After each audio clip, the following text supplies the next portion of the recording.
Hi. Hi. How are you? How are you? Fine. How are you? You want biscuit? Petit. You want chocolate? Petit. You want bubu? Bubu. Pagdaan namin, ma, kumanta agad yung kaibigan ng babae na binaliwala niya ako dahil sa'yo. So doon, ma'am, nung kumanta yun, nagkaroon ako ng kutob.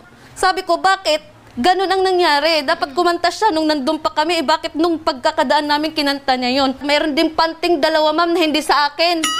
Pinipilit niyang sabihin na akin yung panty na yun. Kilala ko yung gamit ko, ma'am. Pinapaamin niya sa akin. Panty, ma'am, nandun sa bahay niyo? Wala na, ma'am. Tinapunan niya kasi nga nag-away kami. Yung dalawang panty na yun malaki sa akin. Ngayon lang ako medyo tumaba, ma'am, kasi nga nag-lockdown.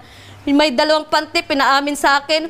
Yung facial cleanser ko, ma'am, nawawala. Yung concealer ko, nawawala.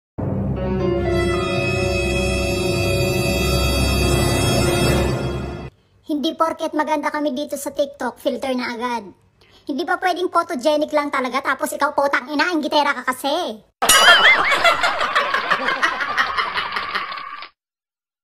Ano? Paano magalit? Ba't gayong ka lang? Walang iya ka. Ganun? Oo. Ang bait naman sobra. Oo. O, halimbawa, nakita mo yung asawa mo at nangangaliwa. Walang iya. Saksaking kita. Ang Ilonggo rin yung asawa. Oo, paano Sabi, sa'yo? aray. Maswerte ka dahil nakalabas ako. So, anong mangyayari? Kaya humiling ka na kung anong gusto mong hilingin. Matutupad lahat? Ibibigay ko sa iyo. Basta magpadala ka lang sa Express. Pira padala, barato, paspas, walay hasol. Oo, may napansin ka bang Ilonggo na hold-upper? Wala. Oo. Kasi? Kasi ang pangit, parang nakakatawa. Bakit? Paano? Huwag kang kikilos ng masama, hold up ito. O, tapos? Subukan yung mga galaw na magpapaputok ako, bababangbang, di ba? Oo. So, kaya ginagurian siyang Ang Ilonggo rin yung asawa. Oo, Sabi, paano sa'yo? aray. Niloko mo ko, bariling kita.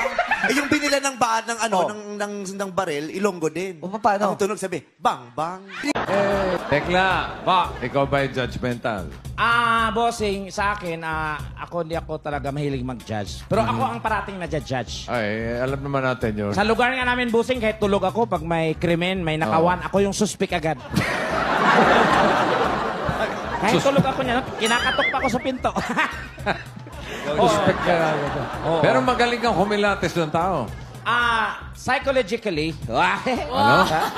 Psychologically. Psychologically? Oo. Oh, So, I can... spell psychologically. Si bossing naman, maliit na bagay, pinapalaki mo kaagad. Ang dami kong problema, bossing. Tekla!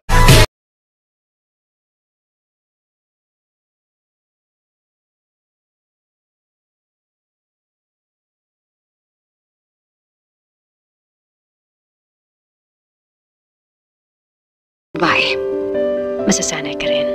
Sa lalaki, kahit pangit, kahit matanda, kahit mabaho, pero hindi sa'yo.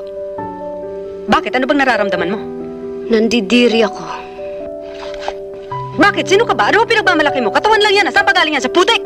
Putik nga ako, pero kahit ganito ako, nagsisimba ako kahit papano. At ang sabi ng nasa itaas, ang sala sa lamig, sala sa init, iniluluwa ng langit, isinusuka ng Diyos. M to the B, it's M to the B, it's M to the B, it's M to the B. Would you marry a man who is less successful than you? Why or why not? Definitely, I would marry a man who is less successful than me. Because when you say love, it's how you interact with people. And when you say love, it's more on feelings. And that it's more important, loving the person no matter who they are or whatever they do. Because love is an unconditional thing that everyone needs. Good evening. Know your eyes in the morning sun. I feel you touch me in the pouring rain. In the moment that you wonder if I taas ng edukasyon na susukat ang pagkatao. Mababa man ang pinag-aralan mo, kung marunong kang rumispeto, daig mo pa ang edukado.